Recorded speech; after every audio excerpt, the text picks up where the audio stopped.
They took my bank card at my own birthday dinner, if you can believe such a thing, and did it so politely the others at the table thought it was kindness. The waiter had just set down a slice of lemon tart with a candle that sizzled like a damp match, and my daughter-in-law reached across the white cloth, tapped my knuckles with 2 fingers as if I were a child who'd wandered too close to the hob, and said she'd handle the bill.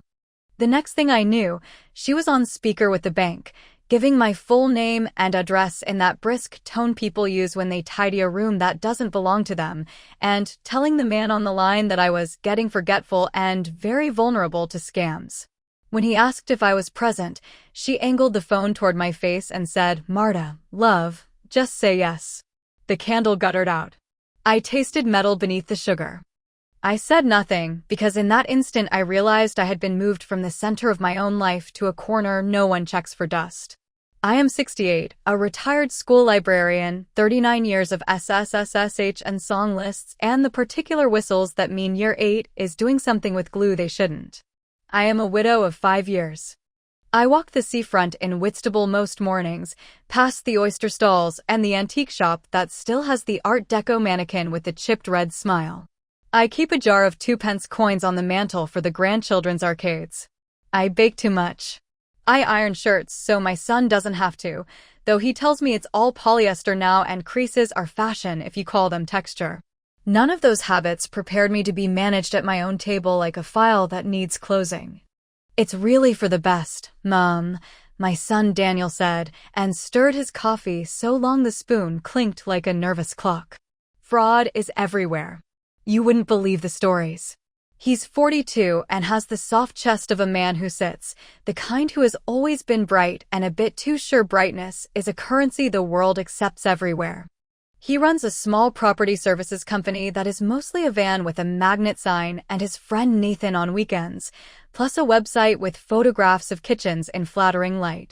My daughter-in-law, Alina, is the kind of woman who remembers everyone's birthdays and keeps a spreadsheet to prove it. She says she is operations at Daniel's company, which I think means she invoices people who take too long to pay and tells Daniel to eat a carrot now and then. "We've been thinking," Alina said, sliding the cold candle stub off the tart and lining it with the others in a sort of miniature fence. "You shouldn't carry your card. It's a risk. We'll set up a weekly cash envelope. For the market and the butcher. Your staples we can put on a standing order. Less to worry about." "It's my money," I said, then immediately regretted how small it sounded, like a child claiming a sticker.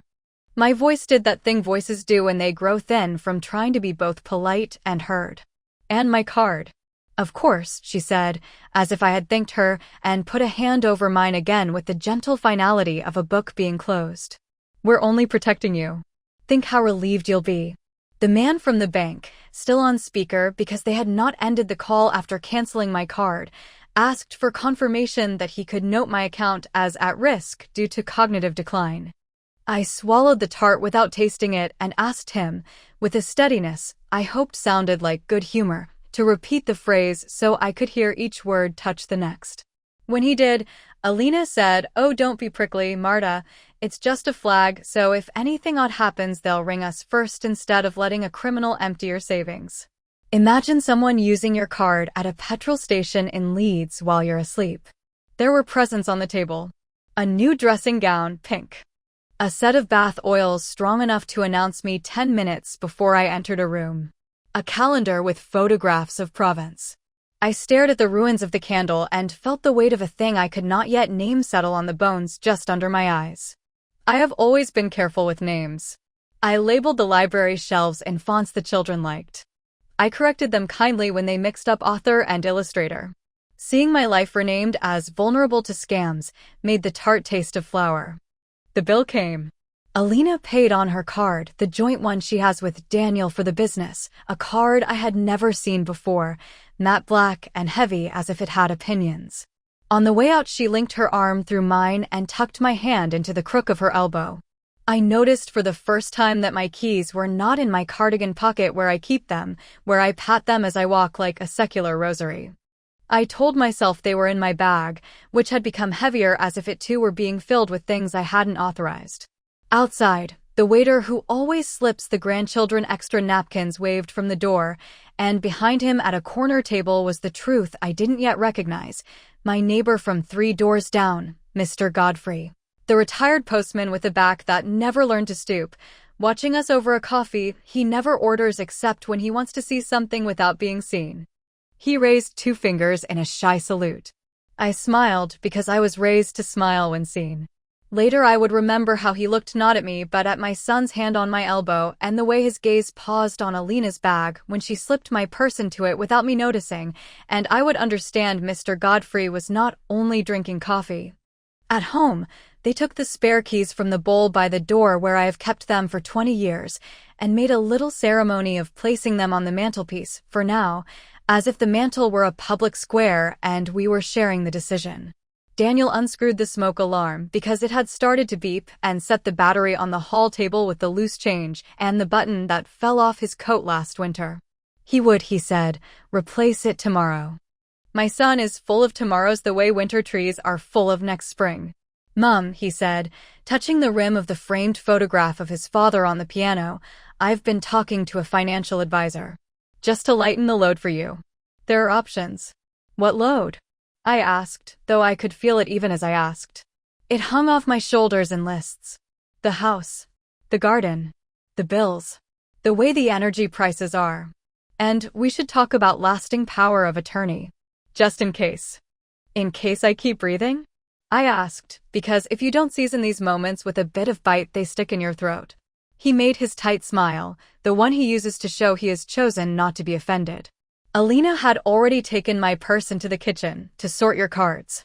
She stood with the fridge door open, letting the cold come out as if it were a visitor deciding whether to stay, and said she would inventory the freezer so we knew what meals were in there. I said nothing about being able to read my own handwriting on labels.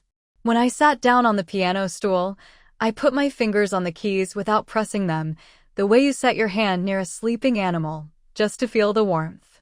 There is a silence I remember from the library, the silence when a child sees a book has been written for them, not for children, but for them personally, and their breath holds for the beat it takes to understand they are known.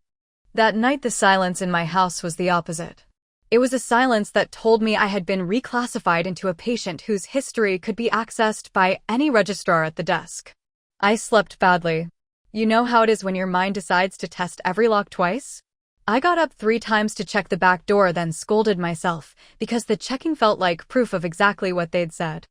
At 6 I gave up, made tea, and went into the small room that used to be Daniel's when he was little, the one with the damp patch under the window that makes a map of Italy if you squint. I kept the old filing cabinet in there after the new boiler went in.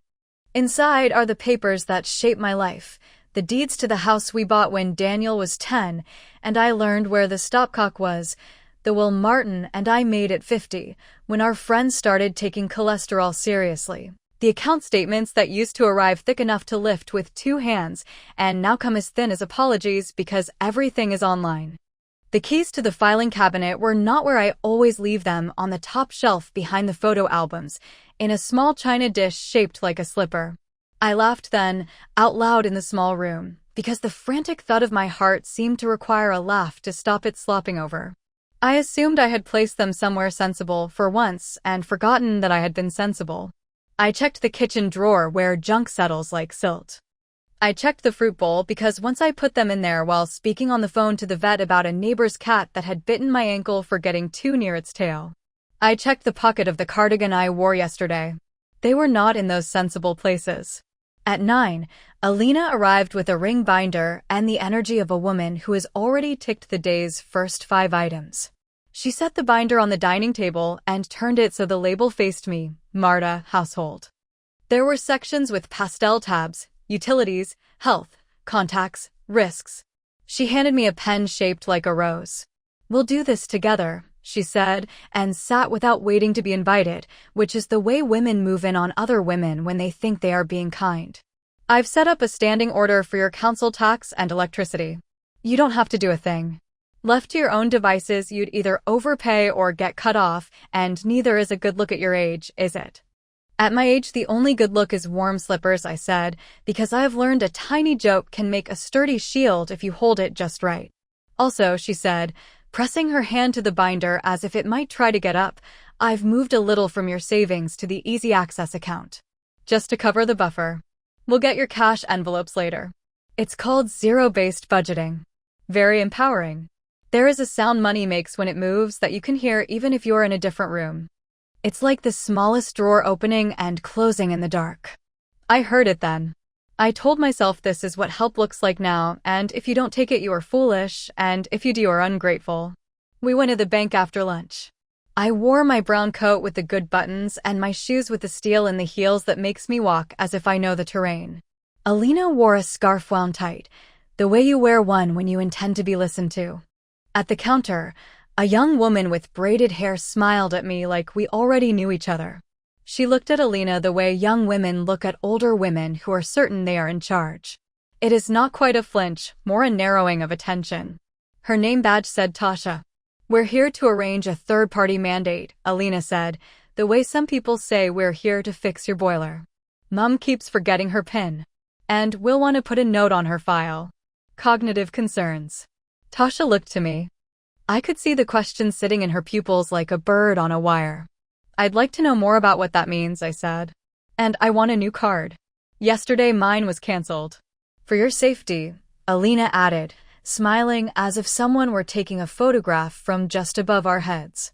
Tasha took us to a small glass room where the temperature is set to make you agreeable. She asked if I had my ID. I handed it over passport, driving license, even though I don't drive anymore, not since Martin died and the roundabout started to feel like arguments I didn't want.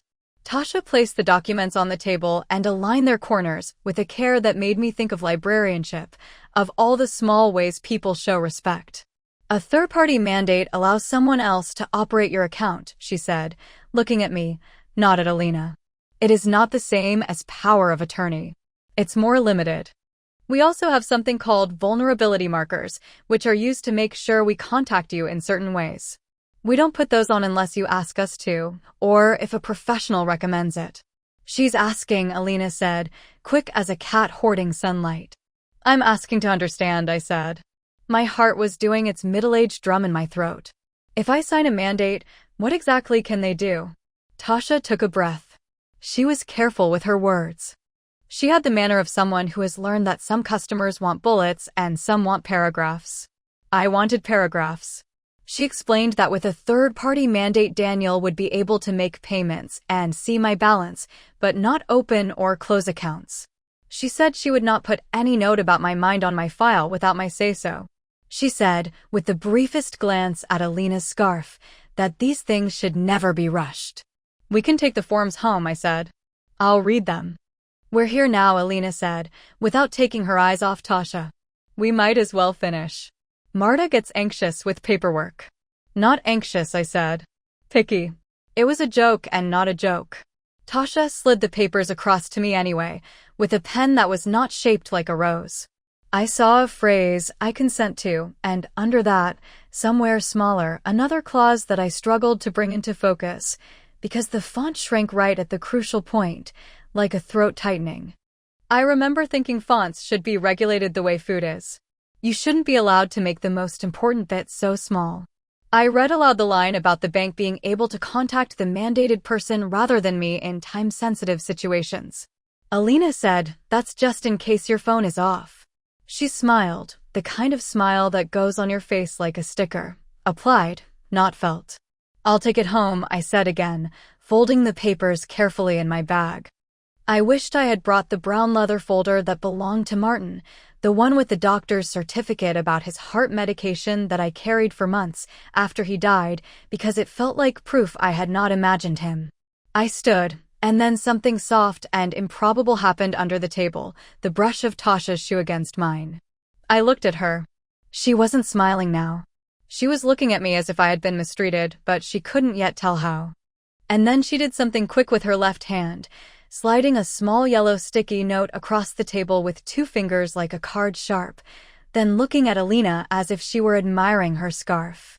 The sticky note said, in neat print, your cash withdrawal today at 10:15 was £500 at ATM High ST. Did you do it? Below was a mobile number that wasn't the bank's.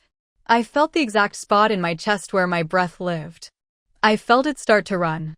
"We'll come back tomorrow," I said, tucking the forms under my coat where Tasha's note could stick to the fabric undetected. "Thank you for your time." We walked home by the long way so Alina could tell me about a home decluttering show where a woman realized she had 3 irons. Alina likes stories that end with everything in boxes. When we reached my gate, she kissed the air near my cheek and said, "Don't worry your pretty head. I'll bring over the envelopes later." I watched her walk away with my old leather purse in her bag because she'd safekeep it until the new card arrived, and I stood in my own garden feeling like a visitor with the wrong shoes. I made tea without quite boiling the kettle enough, which is an abomination I would not tolerate in others. I sat at the kitchen table where the light comes through the clean bit of the window as if it remembers where we put the good chairs. I dialed the number on Tasha's note and listened to it ring twice, then a third time, then be caught by someone who had decided I might be worth hearing. "I'm on my break," she said softly. I couldn't say more in there. "Only 5 minutes. Did you make that withdrawal?" "No," I said. "And thank you for asking me that way." "I thought not," she said, and I could hear the clack of her nails on a counter, the kind of sound offices make when no one wants to admit they squeak. "It's come up as your card." "I can't say anything official, but if someone at your address has your card, they can guess your PIN if they've seen you use it. People do these small tests with help," she said, and I could feel the quotation marks around the word help like splinters. "A little withdrawal to see if anyone notices." "They canceled my card yesterday," I said. "Can a canceled card be used?" "If the cancellation only went through after the withdrawal, yes. Or if a second card exists you don't know about." "It sounds strange, but it happens." She paused to check my file, being scrupulous, Mrs. K. "I'm sorry to be so intrusive. But watch your post. And if anyone suggests you sign something today, don't. Not until you've read it on your own. You can come in and sit at my desk and I'll bring you tea." "I shouldn't say that, but I will." "I'm sorry." "Don't be sorry," I said. "It's the most kindness I've had today, and it's only 2 o'clock. After we hung up, I sat for a long moment with the phone in my hand the way you hold a warm stone on a cold day, letting the heat travel into your palm. I took out the forms and read them as if I were a stranger the bank might try to trick. There was a clause about online banking access I hadn't noticed, and another about convenience cards. I felt foolish and then angry that the two feelings were so close in my chest that one could turn into the other without me noticing the join. At 4, Daniel arrived with 2 estate agent leaflets and tried to make a joke of it. "This old place is a gold mine, Mum. Just look what number 12 fetched even with that damp." I asked him why he thought my house was for sale. He said he didn't. He said he was benchmarking. He used the word lightly, the way people toss a scarf over their shoulder in a film. He said there were options if I wanted to release equity for comfort. I thought of my house as a person who had worked for me without complaint for 20 years and was suddenly being asked to justify its age. "Dad wanted you looked after," he said, which I think meant, "Dad wanted you to let me do this." He picked up the framed photograph again, the one of Martin in the garden with a fork in the border and a grin that made you trust him with your secrets. He adjusted it by 1 centimeter and set it down as if this proved something. "Your father also wanted the shed roof replaced properly," I said, nodding at the list on the fridge where shed had occupied the top spot since autumn because Daniel had insisted he knew a man who could do it cheaply, which had turned into a tarpaulin that sounded like a drum every time the wind came in from the sea. "I can ask Mr. Godfrey to recommend someone. He knows everyone." Daniel flinched at the name, a small thing, almost nothing, but real. He said, "The old postman. He likes to stir." "Don't get him involved in our family business, Mum." "It's my roof," I said. "And my business." He smiled that tight smile again. He told me he and Alina had booked a valuation for Curiosity on Friday at 11. Alina had a friend at the solicitors who could talk through lifetime gifts and deprivation of assets, phrases that sounded like things you might do to a person you didn't plan to like. He used them as if he tasted them with interest and found they went nicely with his coffee. I considered all the words I had learned over my own life, phoneme, folio, dewey, duty, and felt small against his confidence in new ones. After he left, I went back to the little room with the damp Italy and pulled the filing cabinet hard enough to make it wobble. I felt under it and along the back of the top drawer. I took out the folder with our will and sat on the old single bed, the one Daniel slept in when his hamsters were still alive. The copy of the will was as neat as the day we signed it. Everything to each other first, then to Daniel. The house held as tenants in common, so if one of us needed care, the other wouldn't lose the roof. A decision we made after my friend Joan's husband went into a home, and the council took an interest in their bricks in a way that made everyone forget the wedding photographs on those walls. There was a letter from the solicitor pinned to the will with tidy corners. I read it the way you read an old recipe card, looking for the place your younger self smiled when something turned out right. Then I noticed the staple holes were in a slightly different place to the holes in the second page, as if at some point the pages had been parted company and reintroduced by someone in a hurry. I told myself paper moves over the years. I put the folder back. I opened the bottom drawer, the one with miscellaneous, written on the label in my late husband's careful engineer's hand, and there, tucked underneath a warranty for a washing machine we no longer owned, was the china slipper dish where I keep the filing cabinet keys. Empty. I put the dish back and closed the drawer, then opened it again. You know how you do that when you hope reality was in the next frame on the reel? In the hallway, my coat pocket felt suddenly heavy. I reached in, and my fingers closed around a single key, not the one I wanted. The key to the cabinet is flat and wide like a child's drawing, but the thin one to the back gate, the one Mr. Godfrey fixed when it stuck in April. I held it like I'd been given a riddle. The gate key was not where it lived either. Someone had moved things, and poorly, in the way people do when they don't understand that the pocket is more order than fabric. At 7, Alina returned with a smile that meant she had completed tasks. She carried a clear plastic wallet with my name on it and put it in the fridge. "This is where we'll keep essential documents," she said. "It's fireproof in there," which is not true, but sounded true enough to be not worth arguing. She had made cash envelopes with my allowance written in marker and a laminated weekly meal plan. "Your hair appointment is at 10 tomorrow," she said. "We'll go together so we can stop by the solicitor after, just to pick up a leaflet." She'd even labeled a spare pillbox in case mine looked too fiddly. I looked at her then, really looked. The smoothness of her cheeks that used to seem like good cream and now looked like the surface of a bowl that had been licked. The way she placed herself squarely in the kitchen, as if it were a stage and the audience had already bought tickets. I almost said, with proper heat, "Get out," but my son's face rose in my mind with his boyhood gaze, the one that begged for biscuits in the car on the way back from football when his socks were wet and he had grass stuck to his knee. I said instead, "Thank you, and I know this will sound silly, but could I have my purse back? I feel odd without it."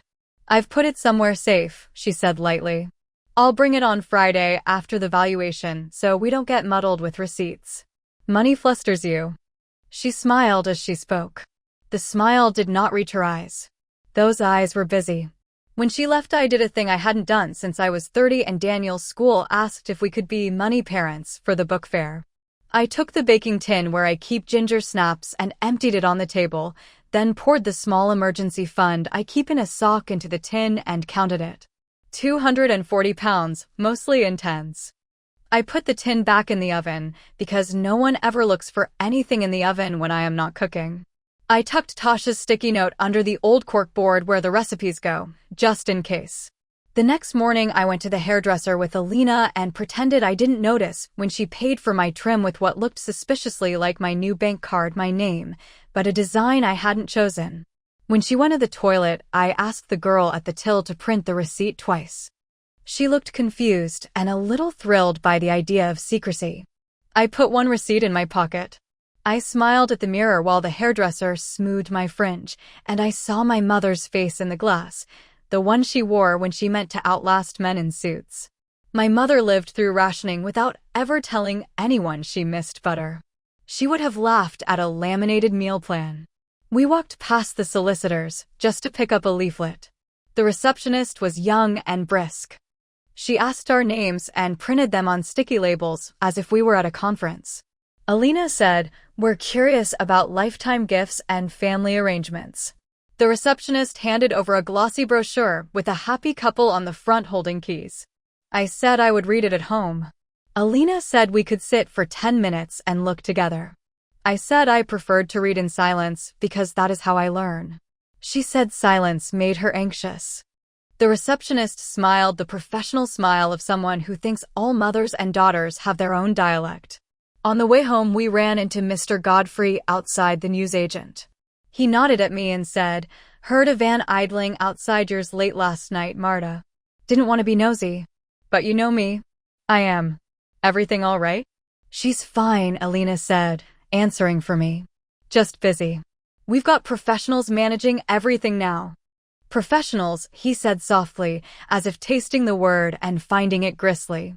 He looked at me then, nodded at Alina, and tilted his head in the smallest inquiry a person can make in public. I gave the smallest nod back because that was all I could afford. That afternoon I checked the post and found a white envelope addressed to me in handwriting I didn't know, the stamp slightly crooked. Inside was a photocopy of the land registry entry for my house, half cut off at the bottom as if the person copying it had rushed. Under proprietor, it still had my name. But attached to it with a paperclip was a slip with a note in pencil, "Search carried out last week by R.C." No one signs with initials unless they don't want to be quoted. I looked at the envelope again. There was no return address. "My sister's name is Ruth, you should know. We have not been close for a decade. She moved to Surrey with a man who told jokes with his eyes closed and preferred to write emails with 'per my last' instead of 'as I said.' R.C. could mean anything. It could mean nothing. But something in me that had been lying low all week sat up on its haunches. I made tea and sat with the land registry copy and the glossy solicitor's brochure and my new hair, which made me look tidier and more like a woman people manage without awkwardness. I put the envelope in the drawer with the pens, because that is where mysteriously delivered things go if you want them not to be found by cheerful hands. At 6, Daniel called to confirm the valuation for Friday. He sounded excited in the way he did when he was 9 and had plans for the garden that involved a tent and a pulley system to deliver biscuits from the window. He said the valuer would only need 30 minutes if the place was tidy. He asked if I could have the deed file to hand for reference, no big deal. I asked him why he needed the deeds. The land registry holds everything now. He said, "Oh yes, of course, but some people like to see original documents." I told him the keys to the cabinet were mislaid. He said, "You always mislay things." He said it with such sadness it might have been concern if I hadn't heard the relief in it too. After we hung up, I went into the spare room with damp Italy and stood in front of the filing cabinet as if it might speak. I pulled the drawers even though they were locked because sometimes wood yields to insistence. It didn't. I looked at the wall and saw the faint marks where the cabinet had been moved, not by inches but by feet, the scuff of metal toes on carpet. I knelt and pressed my ear to the floor as if there might be messages in the boards. I smelled dust and old paper and the faint sweetness of something long spilled. Then, from this low angle I saw it, the smallest curl of shiny plastic just visible under the skirting board by the radiator. I lay on my side and reached 2 fingers into the gap and drew out the corner of a plastic wallet, the cheap kind people use to protect documents they don't quite understand. Inside it was a photocopy of a lasting power of attorney form, the kind that gives someone control over health and property. The names had been left blank. The witness line was empty.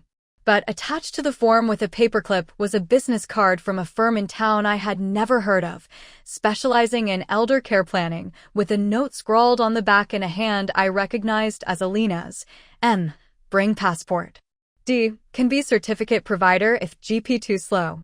I lay on the floor and felt the coolness of it through my cardigan as if the house were trying to talk me down from a ledge I hadn't realized I'd climbed. I put the plastic wallet back, deep in the gap where the skirting had pulled from the plaster. I got up slowly because the years have given me joints that need consultation. I washed my hands. I made a new pot of tea and drank it standing, which I never do, because sitting felt like a concession to the idea that I was tired. I looked at the clock. 2 minutes past 7. The sky outside the kitchen window was the exact blue of the tiles in our old bathroom before we decided we were people who liked gray. When the doorbell rang at 7:15, I thought, Daniel again. It wasn't. Mr. Godfrey stood on the step, cap in his hands like a man reciting a line he hasn't said in years. "Sorry to bother," he said, "but you dropped this earlier," and held out the single key to the filing cabinet on a plain metal ring. "I didn't drop it," I said, before I could stop myself. "I lost it." "Where did you find it?" "Behind the bins by your gate," he said mildly. "Funny place for a cabinet key." Given the gate takes this one, he held up the thin gate key between a finger and thumb, which I had found in my coat yesterday, the day things began to misplace themselves. "Come in," I said, stepping back, aware that this was precisely the point at which women my age say no, I'm fine, and then wish they hadn't. "2 minutes," he said, stepping over the threshold as if counting them in his head. "I won't have your boy say I'm interfering. But there's something you should see." He took a folded sheet of paper from his jacket pocket. It was a receipt from the locksmith on Harbor Street for 2 new copies of a key type, Yale 5-pin front door, dated last Thursday. The receipt was made out in my name, but the signature at the bottom was not mine. "They got them done at 6, he said quietly. "I was picking up a new bolt for my shed, or I wouldn't have seen. The lad printed your name from the card they tapped. I came straight over, but your lights were out." The lad said the woman who signed said her mother's arthritis made writing hard these days. I didn't like the way she said it. "I don't have arthritis," I said, and didn't know whether to be more angry at the lie or at the dull inevitability of it. "No," he said. "You don't. And you're not a fool either. Get yourself a notebook that isn't pink, write down everything that happens, and for God's sake, if they bring you papers on Friday, don't sign. If anyone asks, you can say the postman told you not to. I'll play the villain. I'm good at it." He put the receipt on the hall table next to the smoke alarm battery, and then the cap back on his head. He looked at the photograph of Martin and nodded to it like men do when they want to be respectful without being sentimental. He stepped out into the night that smells of the sea and takeaway chips and the bit of diesel that never quite leaves the main road, and he said, not turning around, "Keep your lights on Friday morning, Marta. And keep your eyes open on Thursday, because that's when people lay the table for Friday." After he had gone, I locked the front door with the front door key that had not been copied by my consent, turned the deadbolt I had rarely used, and stood for a moment with my forehead against the wood so I could hear the house breathe. I took the cabinet key to the spare room and opened the drawer where the wills were. The folder was still there, heavy with its calm paper. I opened it and smoothed the pages and checked my name, Martin's name, the signatures, the dates. Then I noticed something I had not noticed before because I had not looked at the back of the second page, a faint shadow where a different page had once been stapled, then removed. The small holes were there, new ones punched near the old, as if someone had wanted the staple to bite through a different configuration. I stood there with the folder open and the light of the bedside lamp making a cone on the bedspread, and I understood how a life is unstitched, quietly, with a metal thing no bigger than your fingernail, in a room where you don't expect anyone to be doing anything but dusting. The phone on the hall table buzzed. It was a text from an unknown number, Mrs. K, Tasha from the bank. I shouldn't text, but my stomach won't settle if I don't. Please check if any letters from us are missing. We issued a new card last week, but the system shows it posted to care of your address with a different name. If you want to come in at opening tomorrow, I'll be there. I can't say more by text. Sorry. I looked at the words care of. Care of. It means protected. It also means diverted. I put the phone down and felt the day roll toward me from behind and push me slightly forward. I made a list in my head and then wrote it in the new notebook I took from the shelf, the dark blue one for bills I had never needed because I paid things as they came. I wrote, Thursday watch post, Friday valuation at 11, don't sign, call solicitor who did will, Tasha 9A, M, ask Mr. G, about van. I underlined ask about van twice, because I could not bear the thought of a van idling outside my house like a thought that won't leave. I went to bed early and lay awake listening to the sound of someone walking past on the pavement and the non-sound of the smoke alarm that still needed its battery. I thought of Martin and the way he used to mutter at the radio in the morning when the financial news pretended to be a weather forecast.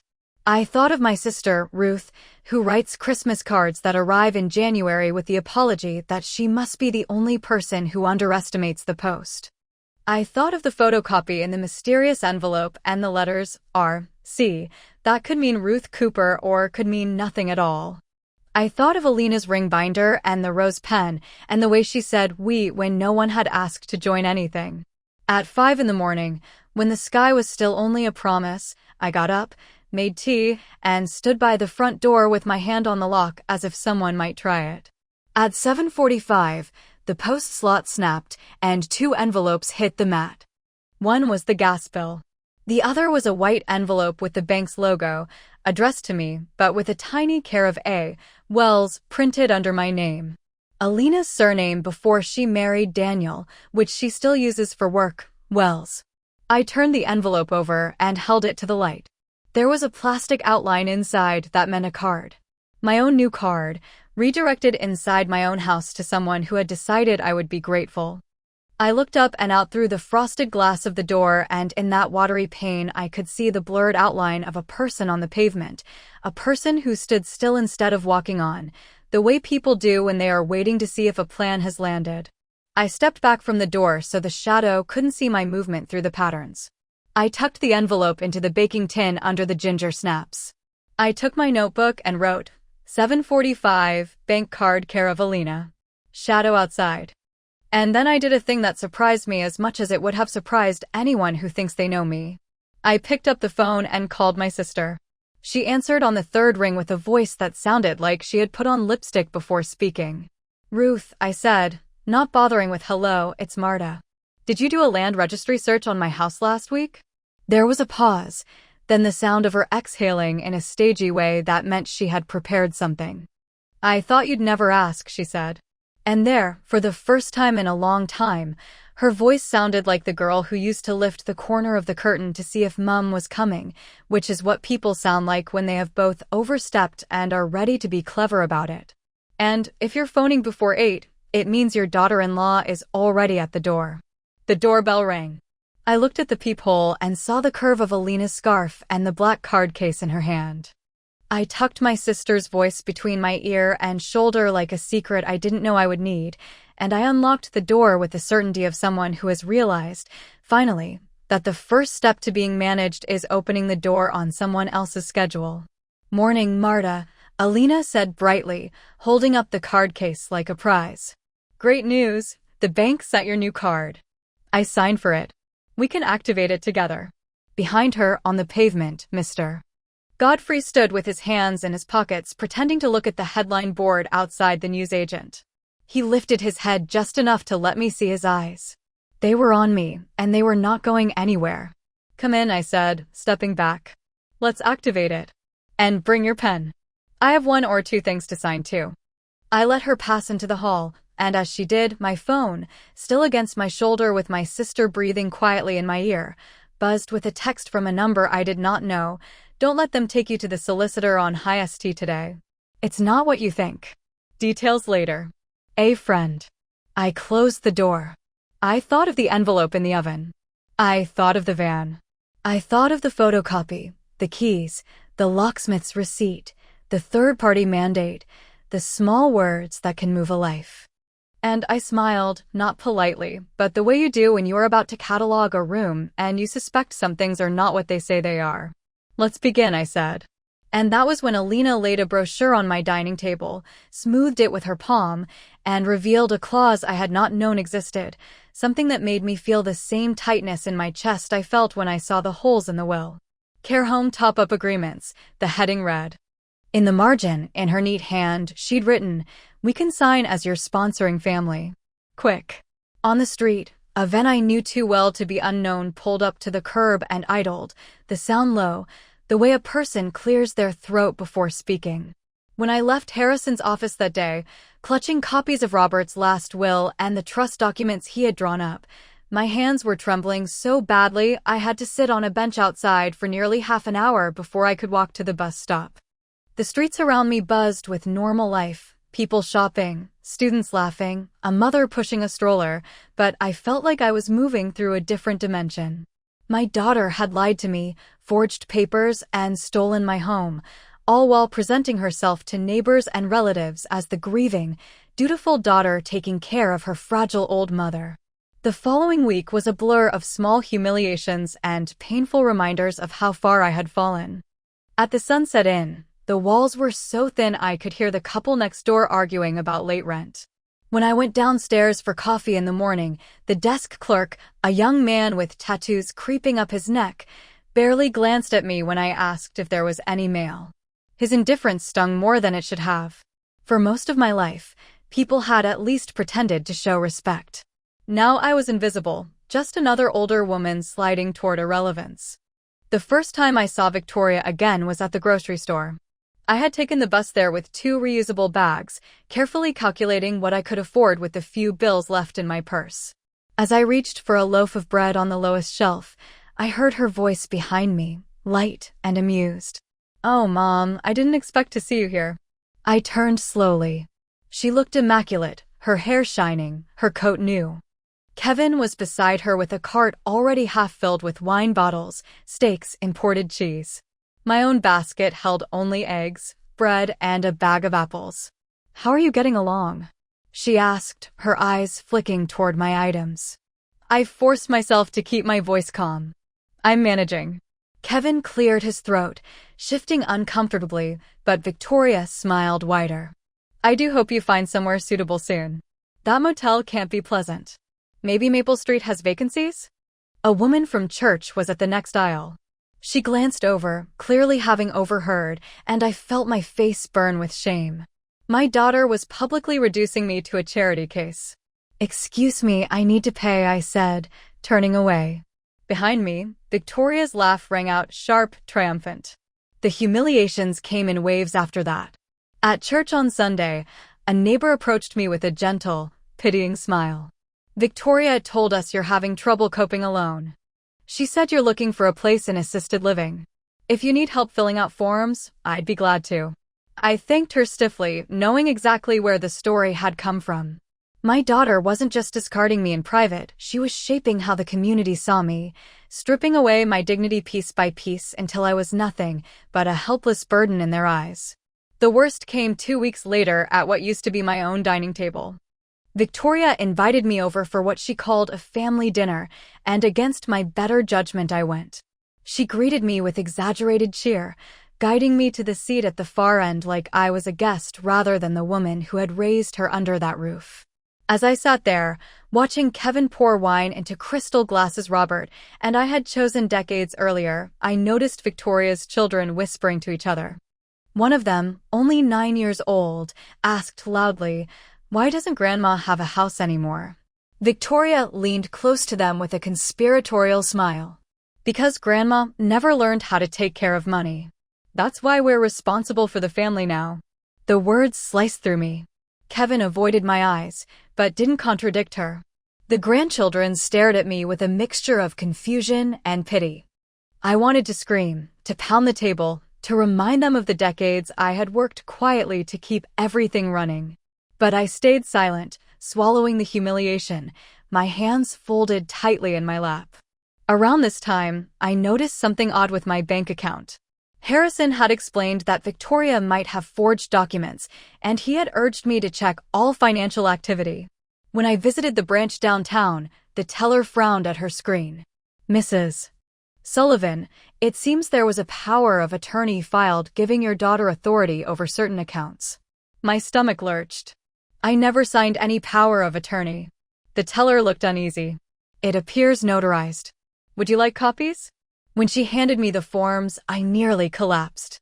There was my supposed signature, shaky but recognizable, next to Victoria's neat one. The notary stamp was blurred, almost certainly fake. The document gave her sweeping rights, not just to manage funds, but to sell assets, withdraw large sums, even make gifts on my behalf. I left the bank with my pulse hammering, clutching the papers like evidence from a crime scene. Harrison had been right. This wasn't just greed, it was fraud.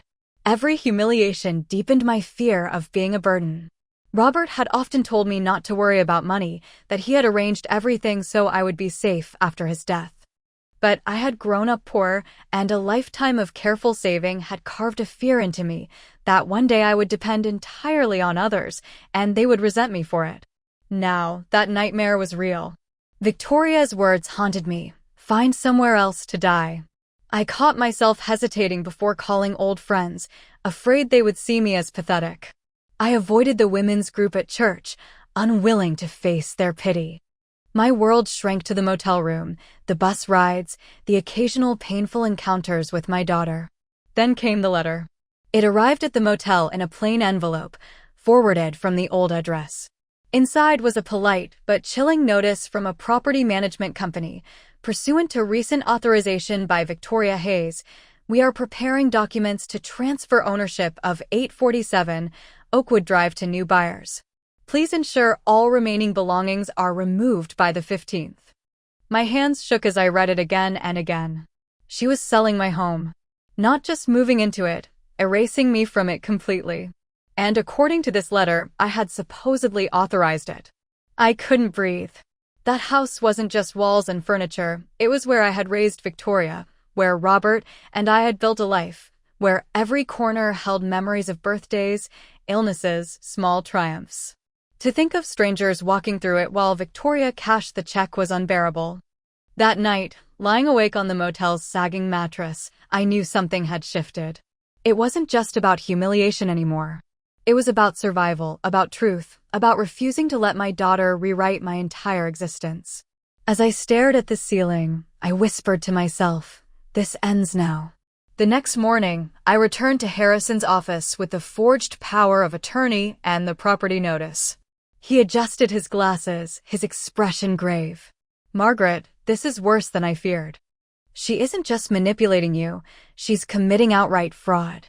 If we can prove this, the consequences for her will be severe." I looked down at the papers, my heart pounding. For the first time in weeks, I felt a flicker of something stronger than fear. "Then we prove it," I said. And just as I spoke, his secretary entered with a stack of correspondence. On the top was a letter addressed to me, forwarded from the house. Harrison opened it, scanned quickly, and his face darkened. "Margaret, this is from your bank. It looks like Victoria has already attempted to withdraw a very large sum in your name." I felt the room tilt around me. My daughter wasn't just stealing my house, she was draining everything Robert had left for me. And I realized with chilling clarity, if I didn't act immediately, she would succeed. Alina placed the brochure on the table and sat with her body angled toward me in a way that shut out the room and made the paper between us the only object that mattered. And when she tapped the margin that spoke about sponsoring family, I kept my breathing even and reached for the kettle because I've learned that if your hands are doing something ordinary, other people assume your mind is not busy. So I let the water run and I let her speak about deadlines and waiting lists and the good fortune of acting early. Then I brought 2 mugs to the table and set one in front of her and kept the other in my hand so it would not tremble, and I said in a tone that has soothed children and agitated adults, "If we are doing anything to do with my money or my long-term care, we will activate the new card on speaker with the bank, and we will both listen to what they say. And I will only sign anything once I have had time to read it alone and check the references printed in the small type. Because the small type is where people hide the expensive parts," and she smiled in a way that acknowledged no disagreement and took her phone from her bag and said, "Of course, love, I'm only here to help."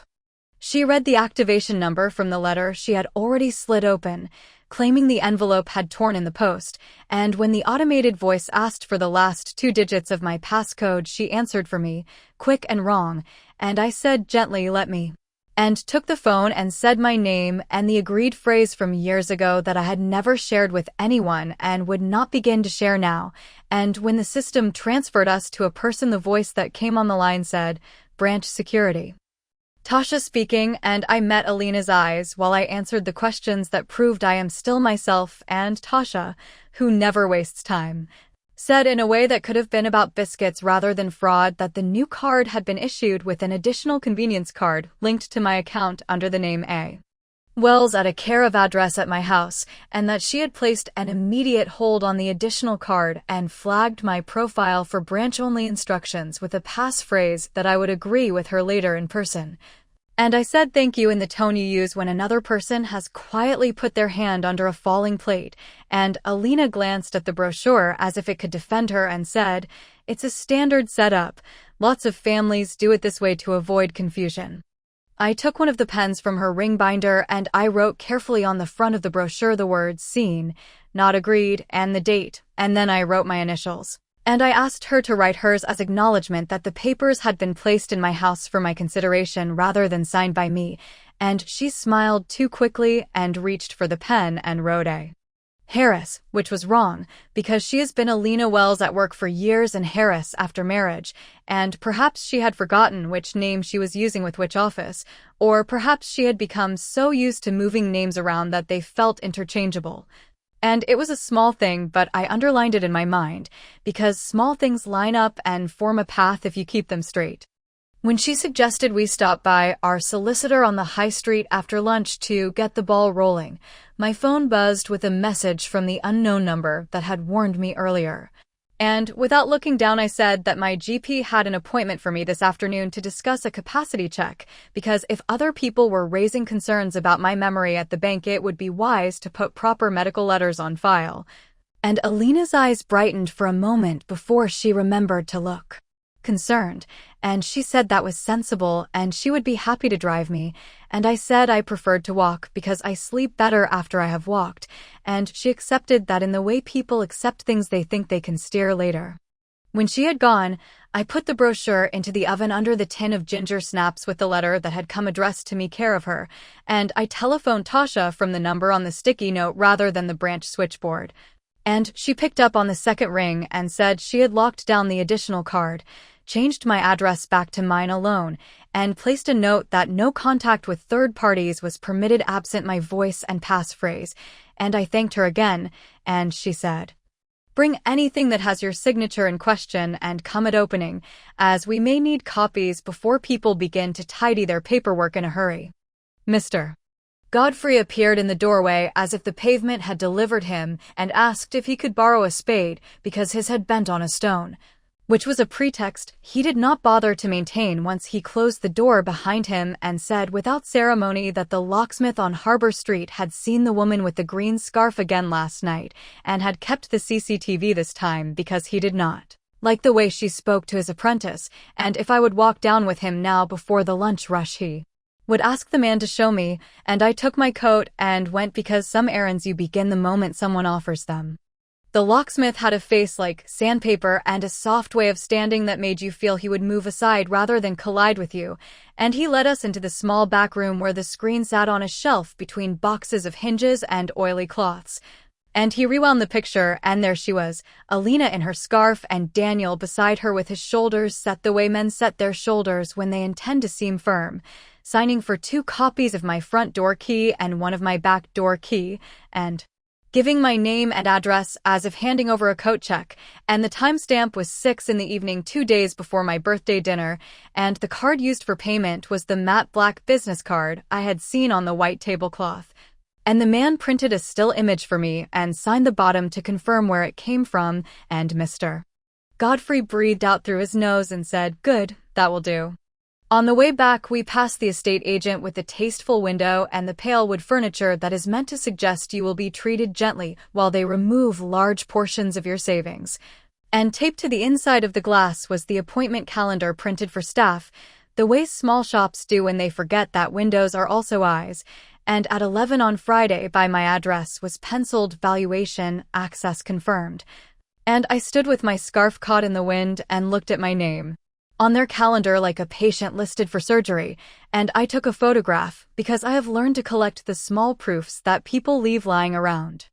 At the GP surgery, the receptionist, who always calls me Duck in the voice she reserves for old men who pretend to be grumpy and for me because I bring biscuits on flu jab day, told me Dr. Reed could fit me in if I didn't mind a wait, and I sat under the notice board where the posters about blood pressure and walking groups cluster like relatives at a buffet, and when he called me and I told him that relatives had used the phrase cognitive decline with banks and solicitors, and I wanted a letter in my file that said exactly what he saw when he spoke to me, and he did not make me prove myself with childish questions, but asked about my week and the bills I paid and what I thought. needed doing in my garden because he has known me long enough to know how to find the truth without humiliating a person, and after 20 minutes, he said calmly that he would write that in his clinical opinion I had full capacity to manage my affairs, and that if anyone told him otherwise, he would expect them to bring data rather than adjectives. And I thanked him and felt the kind of relief that does not make you light but makes you solid again, and on my way out the receptionist pressed the envelope through the hatch as if passing contraband, because sometimes common sense feels like contraband when people have been unkind. From the surgery, I went to the citizens' advice session at the library, because sometimes you need someone who has seen 100 versions of your problem to tell you which version you have. And a woman with careful hair and a badge that said Anita listened as I described the care home top-up brochure and the care of on the bank envelope and the locksmith receipts. And she nodded slowly and said that third-party top-ups require the third party to commit and to demonstrate they can pay, that no one can bind me to such a thing without my agreement, and that I could request a review by social services that would put on record that no assessment had found a need for residential care, and she wrote a phrase for me to use if pressured: I do not consent. Any purported consent is withdrawn, and she told me to register for the Land Registry Property Alert Service so I would get an email if anyone tried to deal with my title, and she printed the page with the instruction because the small acts of printing help you remember that you have a spine. I did not go to the High Street solicitor. I took the bus to Canterbury and walked to a firm up by the cathedral that still keeps its brass polished in a way that tells you nothing important will be rushed. And I sat with a solicitor called Nikhil Patel who listened without interruption while I laid the copies of the forged mandate and the locksmith stills and the estate agent calendar on his table. And he asked for my ID and the copy of my will and the letter from the GP, and he explained with care that we could file a unilateral notice at the land registry that would require a conveyancer to certify that any sale was by me, and that we could write to the estate agent and the solicitor on the high street warning them that any attempt to proceed without a face-to-face with me would meet with a claim for professional negligence, and that we could send a formal revocation of any power of attorney lodged with the bank and register it with the office of the public guardian, so no one could pretend not to know, and he did not make me feel like a problem but like a client, which is not the same thing. He also asked me, and he asked this kindly, whether I wanted to consider a temporary arrangement that would force the issue of who was sponsoring me, because if I allowed my daughter-in-law to place in writing that she would be responsible for my top-up, she would be entering into a binding obligation that the local authority would enforce if she tried to have it both ways, and I sat very still, and I thought of the look on her face when she wrote the wrong surname on my brochure, and I said that I would take the papers away to consider, and that if we did it we would do it in a way that placed no risk on me, and he said that was the only way he would consider it, and then he picked up his pen and wrote the letters that needed writing. And he asked his assistant to run copies, because copies are the ladder you build when other people intend to pull up the one you are on.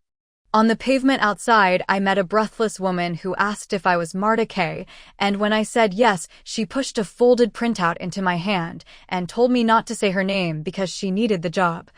And she said she worked 3 days a week at a high street firm where a woman with a green scarf and a very polite voice had been asking lots of questions about gift deeds and care sponsorships, and that she had overheard a conversation about moving quickly while she is still malleable, and then the woman looked over her shoulder as if she had been followed, which I don't suppose she had, but fear makes us all cautious, and she said she liked Mr.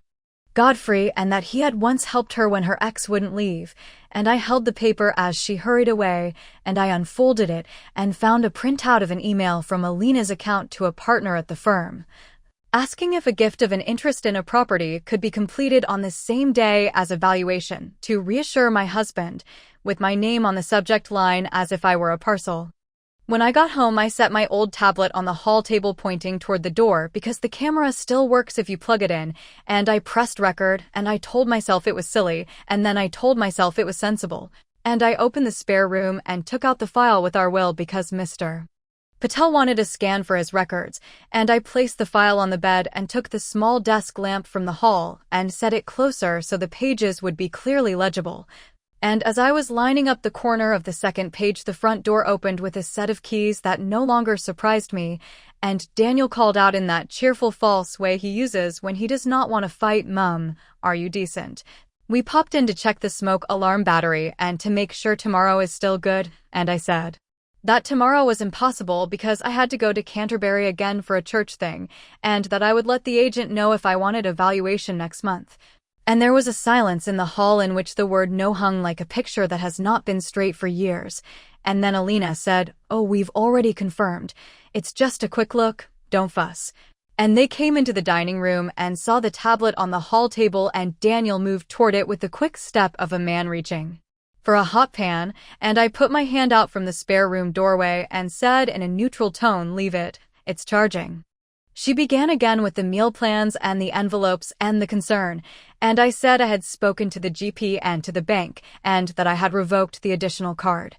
And Daniel's face opened and shut like someone hearing thunder when they are trying to listen to a radio, and he said slowly, "Mum, this is getting out of hand. We're only trying to make sure you're not ripped off." And I said, "If you wanted to keep me safe, you would not have had copies of my keys made, and you would not be arranging valuations without asking." And he chose to be offended because it is easier than being ashamed, and he said Mr. Godfrey was putting ideas in my head and that old people in the street love to stir, and I said that the locksmith's camera did not stir. And he went red in the ears, which he did when he was 5 and had eaten the last biscuit, and then told his father the biscuit had vanished by itself, and he said, "Mum, if you put obstacles in the way of a sensible plan, we will have to make decisions you won't like." And I said calmly that any decision they made without me would be undone, and I stepped back into the spare room and closed the door between us, because sometimes a door is the most efficient sentence.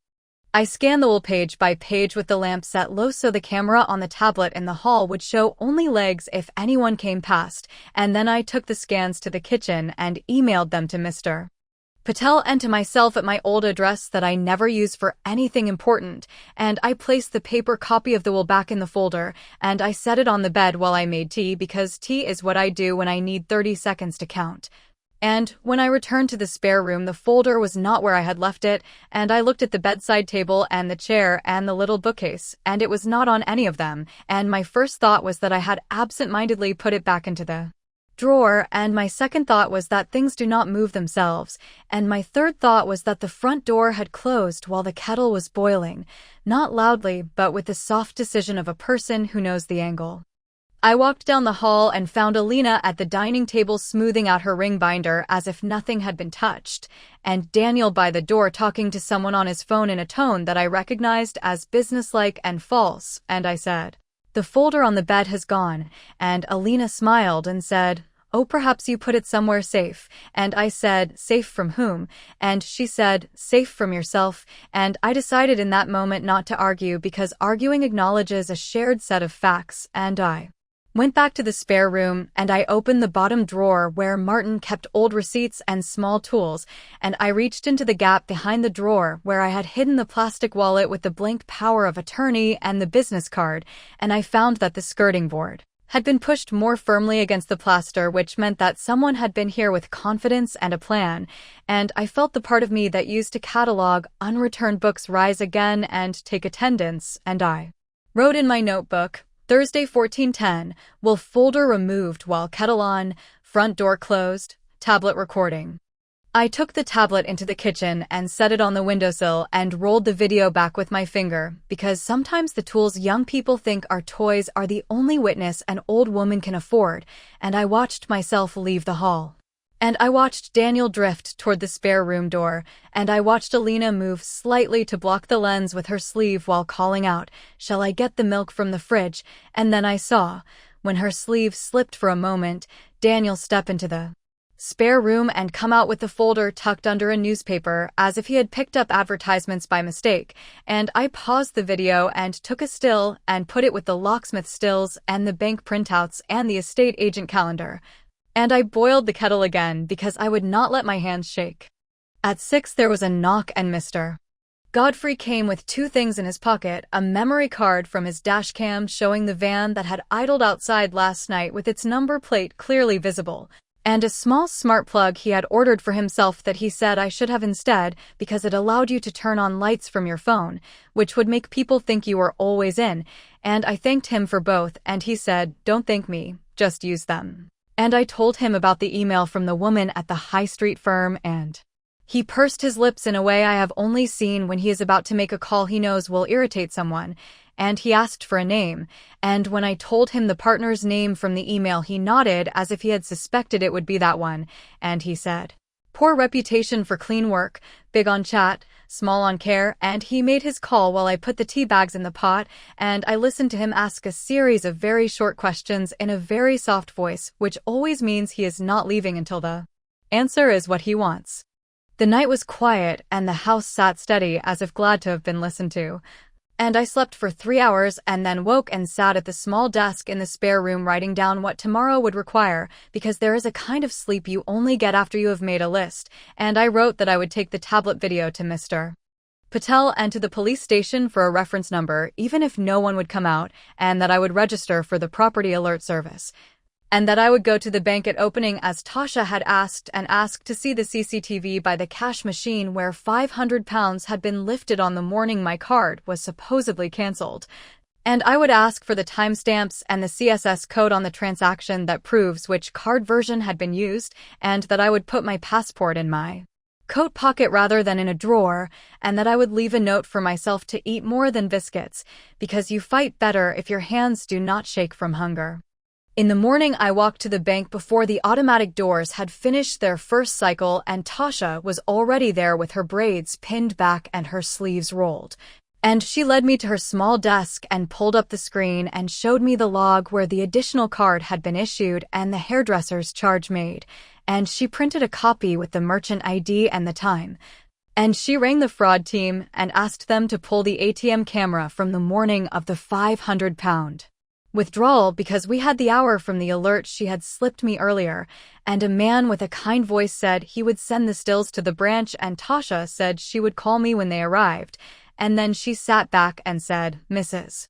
K, do you want to place a protective password on your profile that we won't even say out loud here?" And I wrote one on her pad and watched her shred it, and then she asked me for a sentence that meant trouble so that if I ever called and said the sentence they would know to ask no further questions and to put a hold until I came in with ID. And she wrote that down and then put it in the shredder, and I felt a small piece of myself return to my bones. From the bank I walked to the police station and queued behind a man who wanted to report his neighbor's hedge. And when it was my turn, I said I needed a reference number for interference with post, and for the copying of keys, and for removal of a legal document from my house by a person with no authority. And the woman at the desk listened without rolling her eyes, which was a kindness, and she took the still from the tablet and the locksmith receipt, and she wrote a short note and gave me a crime reference number that I put in my notebook with a square around it, and she told me that sometimes just having the number makes other people sit up, and I thanked her and went home because there is a limit to how many offices you can bear in a day. At home there was a hand-delivered letter on the mat from the estate agent confirming the valuation for 11 and thanking me for facilitating access through family, and I wrote on the letter in ink, "Access withdrawn by owner." And I took a photograph and emailed it to the address in their footer and copied Mr. Patel, and then I rang the estate agent and said calmly that if any person put a foot over my threshold at 11, I would call the police and show them the crime reference number and the video. And the woman on the phone said in the clipped tone of a person taught to de-escalate that she would speak to the valuer and the clients and get back to me. And I said there were no clients because there would be no sale.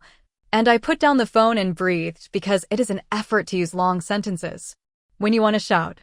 At 10 a car door slammed and I looked out and saw Daniel and the valuer and a young trainee with a tape measure, and I opened the door and stepped out and closed it behind me and stood on the step so the valuer would not drift past me, and Daniel began with, "Mum, this is silly, it's only a look," and the valuer, who looked tired of being used as a weapon in family fights, glanced at the trainee and at the clipboard and then at my face, and I said to him, not to my son, that there had been a withdrawal of access, and that I had a solicitor on copy and the police had a reference number, and that any notes he took would be used in a claim for damages if he set foot in my hall.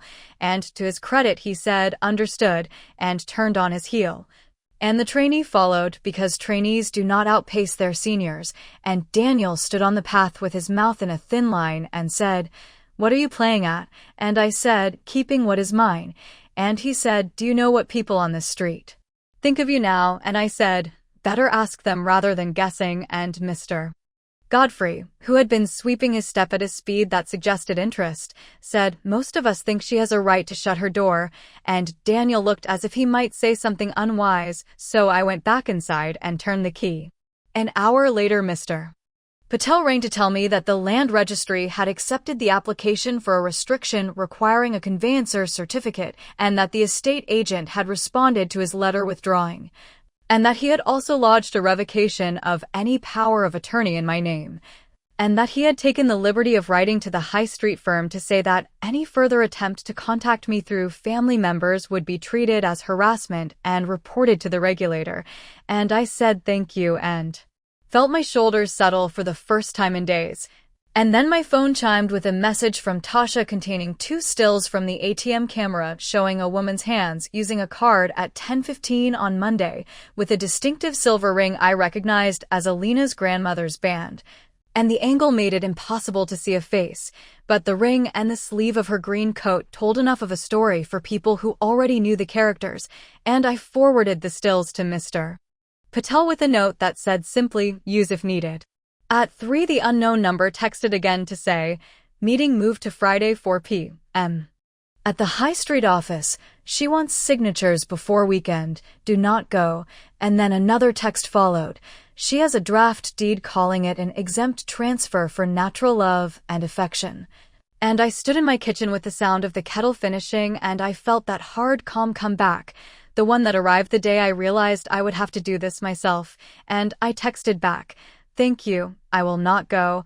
And I added a question I had not dared to ask. "Why are you helping me?" And after a long minute the reply came, "Because she tried this with my aunt last year and my aunt lost her flat, and because Mr.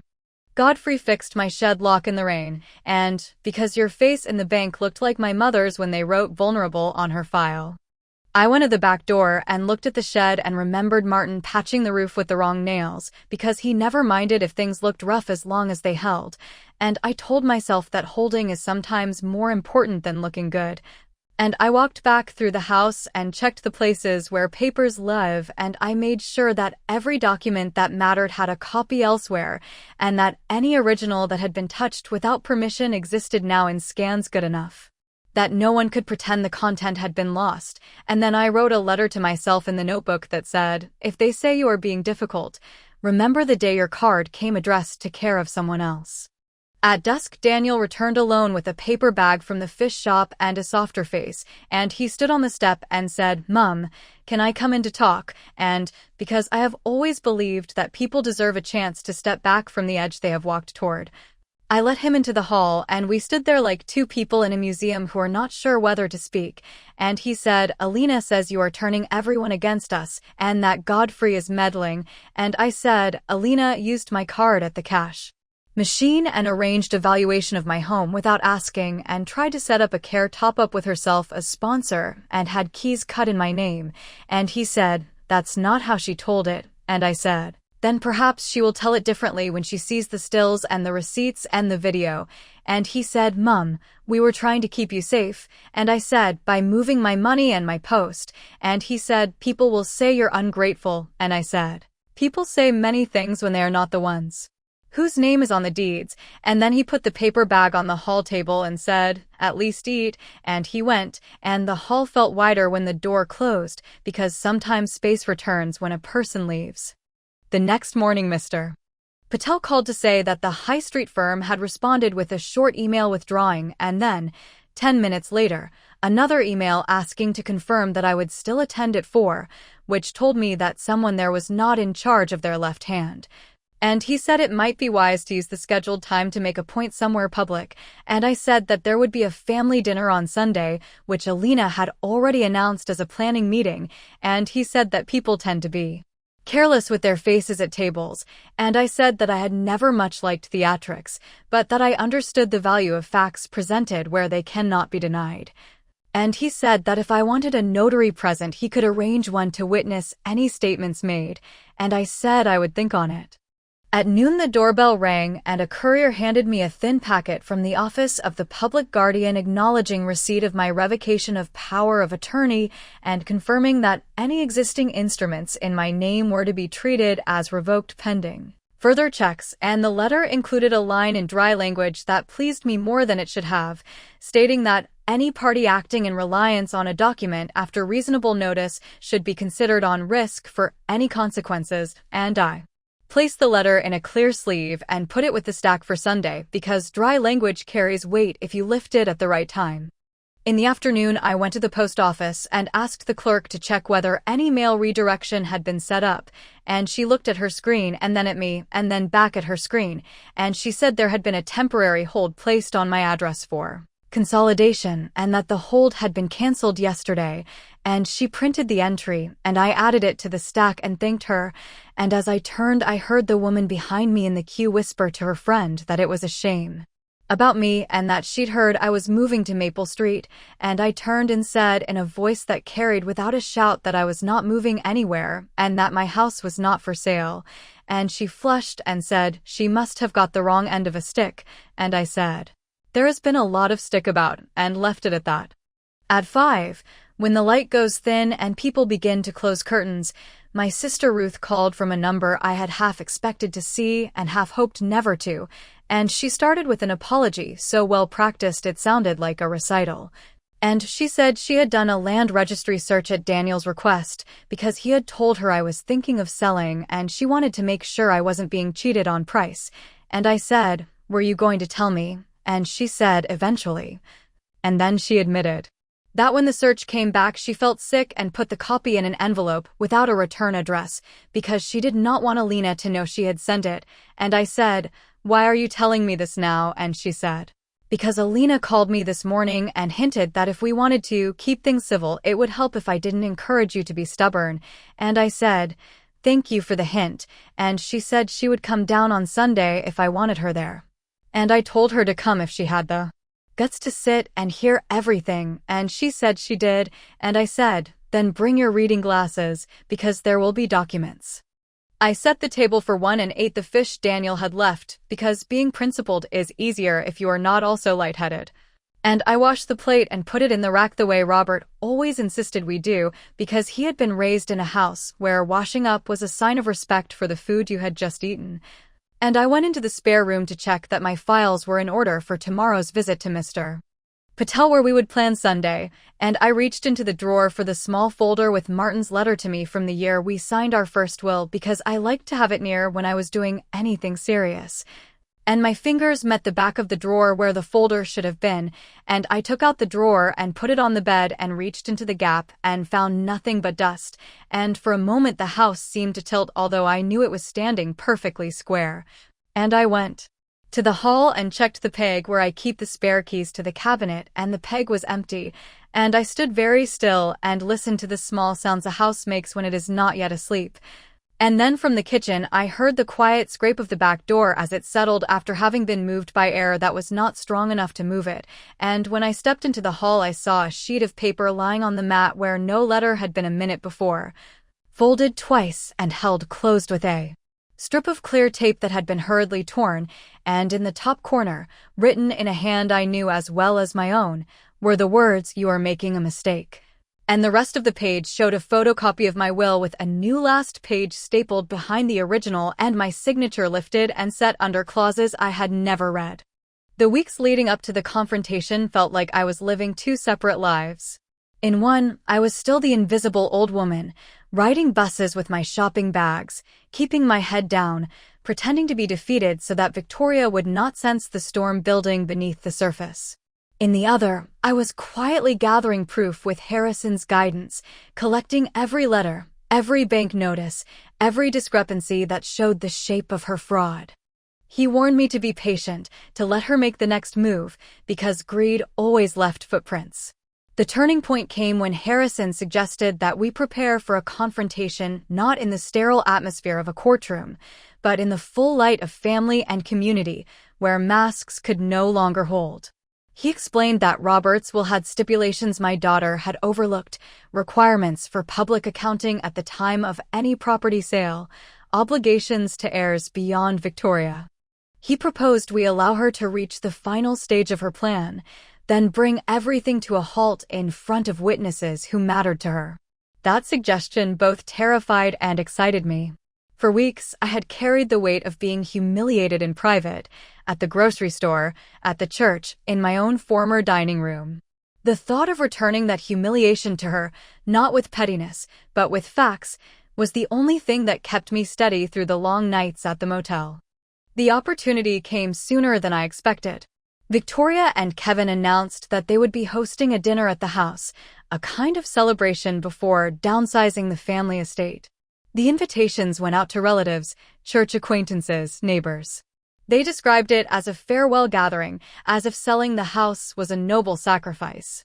When Harrison learned of it, he leaned across his desk, lowering his voice. "Margaret, this is your moment. She will be surrounded by everyone whose opinion she values. If we move decisively, she won't recover her reputation." I nodded slowly, though my stomach tightened at the thought. "And if she notices what we're planning? Then she will overplay her hand," Harrison replied. "People like Victoria cannot resist displaying control. Let her. That arrogance will undo her." The evening of the dinner, I stood across the street from what had been my home, my hands shaking inside my coat pockets. Through the windows I saw lights blazing, glasses lifted, guests moving through the rooms that had once echoed with Robert's voice. I hesitated, the old fear of being unwanted clawing at me. Then I felt a hand on my arm. It was Mrs. Daniels, the retired schoolteacher who had lived 2 doors down for 30 years. "Margaret, you belong in there," she said firmly. "We all know something is wrong with the way Victoria has treated you. Go." Her words steadied me. With Harrison beside me carrying a folder of documents, I walked up the familiar steps and rang the bell. Kevin opened the door, his face blanching when he saw me. "You weren't invited," he hissed, trying to block the way. Harrison's voice was calm. "Mrs. Sullivan has every right to attend a family gathering in her own home. I suggest you step aside." Kevin faltered, glancing back toward the dining room where voices carried. Finally, with visible reluctance, he moved. When I entered, conversation stilled. Victoria was at the head of the table, wearing a dress I recognized from a shopping trip Robert had paid for years ago. She stood slowly, her smile tight. "Mother." How unexpected. I held her gaze. I wouldn't miss the chance to say goodbye to my home. A ripple of whispers spread among the guests. Victoria gestured stiffly to an empty chair, clearly annoyed that I had disrupted her script. I sat, feeling every eye on me. The meal proceeded with forced cheer. Kevin poured wine. Victoria spoke about moving forward and streamlining family responsibilities. But beneath the surface I sensed her unease, especially when Harrison placed his folder on the table, deliberately visible. Finally, when dessert was served, Harrison cleared his throat. "Before any toasts, I believe there are matters of the estate that must be clarified." Victoria froze. "This isn't the time." "It is precisely the time," he replied. "These guests are also witnesses, and Robert Sullivan's will requires public accounting of major transactions. You've announced the sale of this house. Therefore, the conditions apply." The room fell silent. Neighbors leaned forward. Relatives exchanged glances. I saw color rising in Victoria's face. "This is unnecessary," she snapped. Everything was left to me. Harrison opened the folder and slid out the forged power of attorney. "Then perhaps you can explain why this document, allegedly signed by your mother, grants you rights that contradict the will on file." Gasps sounded around the table. Mrs. Daniels muttered audibly, I knew something was wrong. Victoria's eyes darted toward Kevin, who stared fixedly at his plate. "Mother must have forgotten," she insisted. "She did sign this." I pushed my chair back and stood. My voice shook, but I spoke clearly. "I did not. I never signed away my rights, and I never authorized the sale of my home. I held up the letter from the property company. This notice arrived, claiming I had approved. It is a lie. A heavy silence followed. I could feel the weight of the community pressing in, their judgment forming in real time. Harrison turned to Victoria. Do you deny presenting these documents to the bank? Because the bank has provided evidence of your attempts to withdraw funds in your mother's name. Victoria's mask slipped then, anger flashing through. I was protecting the family assets. She doesn't know how to manage money, she never has. The words echoed painfully, the same words she had whispered to her children, to neighbors. But this time, everyone heard the venom. I steadied myself, hands gripping the back of the chair. For 43 years, I managed a household, supported Robert, raised you, and kept everything together. Do not stand there and tell these people I don't understand responsibility. The guests shifted uncomfortably. Some looked directly at Victoria with disapproval, others murmured to each other.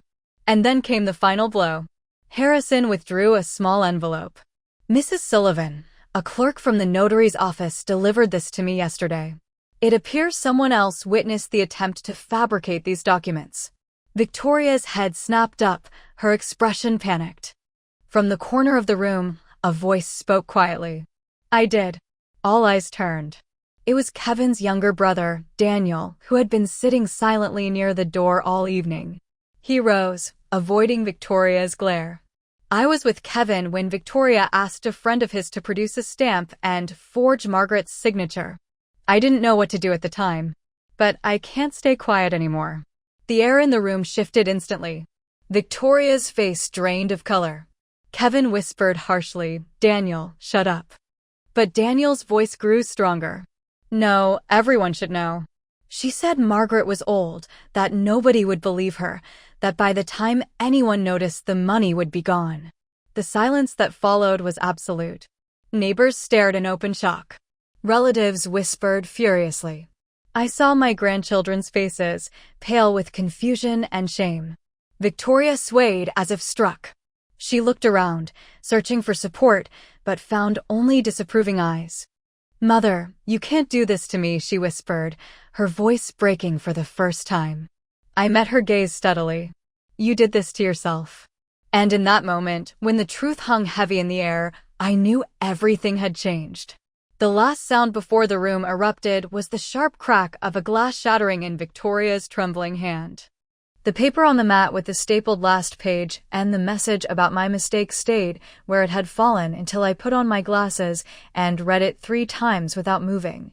And on the third read the tape at the top gave way and the extra page slid free enough that I could see the original staple holes misaligned with the new ones, which told me no story that made sense for anyone honest. I did not pick it up with my fingers. I slid it into a clear sleeve with the little card scraper I use for pastry so that no one could say later that I had smudged anything I should not have touched. And then I sat at the kitchen table and wrote in my notebook the time and the fact that the back door had shifted and that a paper I had not expected had arrived without a postmark. After that I called Mr. Patel and told him I would bring the original sleeve to his office in the morning, and I called the non-emergency police line and added a note to the reference on my case about the new paper. And I called Mr. Godfrey and asked him to step into the passage to look at my back gate because the latch had not sat right when I closed it on my way in.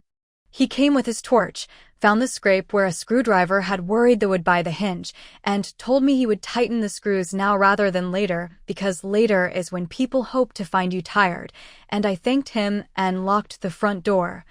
Then wrote another line in my notebook that said, only sleep enough to make sense tomorrow. In the morning I took the bus to Canterbury with the sleeve in a hard folder and sat across from Mr. Patel while he looked at the extra page through a magnifier, his jaw tightening at the edges in a way that signaled focus rather than surprise. He called his clerk in and dictated a letter to the high street firm naming the document and the way it had been obtained and warning them that any further papers arriving by hand would be treated as harassment and evidence of a coordinated attempt to subvert my will. He made a second call to a notary he trusts and booked her for Sunday at 5, and he looked at me and asked if I was ready for what would come with that, which is the shock on the faces of your own people when someone reads facts aloud that the room wishes were private. I told him I was past wishing for privacy and ready to prefer clarity, and he said that clarity would do. When I left his office, the woman who had slipped me the printout outside before was waiting by the corner with a canvas bag and a decision written on her face. She handed me a sealed envelope with the firm's logo and said it was a photocopy of the instruction letter Alina had given them to prepare a deed of gift and a sponsorship form, both to be signed with witnesses at 4 on Friday, then moved to Monday when I did not appear. She said the partner had been careless and left it on the print queue, and that she had taken the copy and deleted any trace from the job log because she could not watch another older woman be pushed aside without at least warning her. She asked me not to use her name unless a court required it, and I promised I would protect her as far as possible and that if anyone asked, I would say the envelope arrived without sender details, which would be true enough. As she turned to go, she said, "Watch Sunday.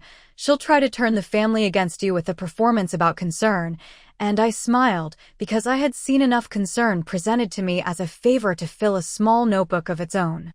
On the way home, I stopped at the church hall and asked the verger if I could borrow 2 folding tables and 6 extra chairs for Sunday after 5, and he said of course and asked if I wanted tea urns as well in case the family needed calming, and I said I would manage with the kettle and my pot. At home, I set the tables end to end in the dining room, laid a plain cloth, and placed 3 clear stands along the middle for documents. I put small slips of paper by each stand with simple labels: keys, bank, post, capacity, land registry, video, and left space at the head for the notary's folder. I placed the notary's appointment letter in that spot, so I would not second-guess myself in the hour when people begin to arrive and a person's resolve can leak in small, unhelpful ways. On Friday morning, Tasha phoned to say the fraud team had sent 2 more ATM stills that showed a partial reflection of a face in the cash machine's chrome surround. Not crisp enough to stand alone in a trial, but enough for a family who already knows who wears what to recognize a sleeve and a ring and a habit of leaning in with one shoulder, and she asked if I wanted her to put a short, formal letter on bank paper confirming the times of the withdrawal and the merchant charge at the hairdresser. I told her that would help and that I would collect it in person. When I arrived at the branch, she added a second sheet to the letter in which she had typed the wording of the vulnerability marker I had refused and the date on which the care of address had appeared on my profile without my consent. And she looked up at me and said quietly, "If a room begins to turn on you, say the dates out loud and ask for quiet, because dates do not have opinions," and I thanked her because that kind of practical sentence can hold a person steady in a loud room. Saturday, I baked 2 trays of ginger snaps and 1 tray of cheese straws because sometimes people talk more sense if there is something to occupy their hands. And I did 2 loads of washing and watered the plants because small domestic tasks that are done give you fewer reasons to leave a table at the wrong moment. I also wrote a letter to my grandchildren, 1 each for the older 2 and a simpler one for the youngest, in which I told them that I loved them and that adults sometimes say things to children about older people that are not true, and that it is all right to ask a question even if the person you ask looks annoyed. I did not write anything about their mother. I put the envelopes in my desk drawer and locked it and put the key in my coat pocket because I had learned to keep keys where my body is. On Sunday at noon, Daniel texted to say they would arrive at 5 on the dot and that he hoped I would be reasonable. At 2, my sister Ruth arrived with a bag of supermarket profiteroles and a stiff expression that softened when she saw the table with its rows of papers, because she saw at once that this would not be an evening of feelings without proof. At 3, Mr. Godfrey brought over the smart plug he had set to my phone and helped me put a light on a timer in the back room so the house would look occupied if anyone peered in the garden while we were all in the dining room. At 4, the notary, Mrs. Blake, came with a small case and a stamp and sat with a quiet posture at the end of the table where she can see everything and be in the room without being in the family. They came at 5, Daniel first, eyes tired, a plastic-wrapped pavlova in his hands, as if sugar would cancel out the sum on the table, then Alina with her binder and a scarf I had not seen, cream this time, her face set to kind. And behind them my nephew Ben, who has always liked a scene and perhaps thought there would be one, and finally 2 neighbors from the other end of the road who said they hoped I didn't mind if they returned the pie dish they had borrowed, which I did not believe as an accident but accepted as cover for what anyone could see was a choice to stand in the room and be counted. I had left chairs enough, so I welcomed them all and poured tea, and we sat. I said at the start that we would keep voices level and that when a document was on the stand we would let the person responsible for that document speak first, and then anyone else could ask a question. I said that if anyone interrupted the notary would mark it and we would return to the last point agreed. Daniel nodded. Alina smiled in a way that suggests compliance and warmth while preparing a pivot. Mrs. Blake uncapped her pen. We began with the keys. I placed the locksmith's receipt with Alina's untidy signature in one corner and the still image of them at the counter in the other, and I said to Alina, "Please tell me about these copies and why you did not tell me you were making them." She said it had been an emergency because I had locked myself out last year, which was true but also not an emergency for last Thursday, and she added that she had used her own card to save me the trouble of reimbursement, and I said, "Your own card that belongs to the company," and she said, "All our money is shared," and Mr. Godfrey coughed in that way he does when a sentence is trying to carry more than it can bear, and I put the receipt back on the stand and said nothing because sometimes a weak defense hurts itself better than an attack. We moved to the bank. I placed Tasha's letter on company paper listing the exact times and the merchant ID and set the ATM stills next to it, and I asked Daniel to read the dates and times aloud.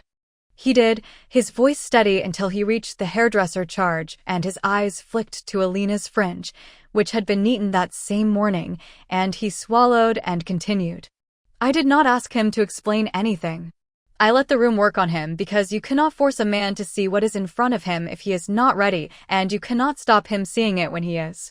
When he finished, I said, "This is the line that says an additional card was issued in the name A. Wells care of this address," and he read it and let the page fall a little at the corner.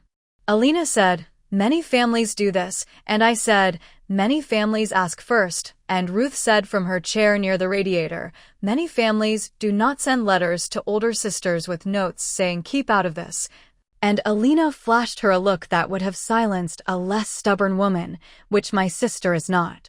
We took the post office printout next, the entry that showed a temporary hold placed and then canceled. I said nothing. I handed it down the table.